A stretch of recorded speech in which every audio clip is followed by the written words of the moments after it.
இந்த வீடியோவில் நம்ம டெலிவரி எக்ஸிக்யூட்டிவ் எப்படி ஆட் பண்ணுறதுன்னு பார்ப்போம். சைட் பாரில் பாட்டமில் டெலிவரி எக்ஸிக்யூட்டிவ்னு ஒரு ஆப்ஷன் இருக்குல்ல, இதை கிளிக் பண்ணிக்கோங்க. நெக்ஸ்ட் உங்களுக்கு இந்த ஸ்க்ரீன் ஓப்பன் ஆகும். இதில் டாப் ரைட் கார்னரில் ஆட் எக்ஸிக்யூட்டிவ்னு ஒரு பட்டன் இருக்குல்ல, இதை ப்ரெஸ் பண்ணுங்கள். ப்ரெஸ் பண்ணி கிளிக் பண்ணிங்கன்னா எக்ஸிக்யூட்டிவோட டீட்டெயில்ஸ் கேட்கும். இதில் மெம்பர் நேமில் அவரோட நேம் கொடுங்க. நெக்ஸ்ட் ஒன் ஃபோன் நம்பர் கொடுத்துக்கோங்க. Next one status. இப்போ இந்த எக்ஸிக்யூட்டிவ் அவைலபிளாக இன்ஆக்டிவான்னு கொடுத்துக்கோங்க. நான் அவைலபிள்னு கொடுத்துக்கிறேன். கொடுத்துட்டு சேவ் கொடுக்குறேன்.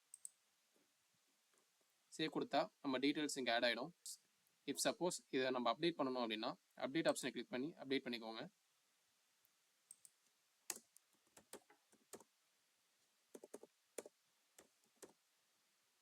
அப்டேட் பண்ணிவிட்டு சேவ் கொடுங்க. இஃப் சப்போஸ் இந்த மெம்பரை டெலீட் பண்ணணும் அப்படின்னா டெலீட் ஐக்கானை கிளிக் பண்ணி டெலீட் பண்ணிக்கோங்க. தேங்க்யூ.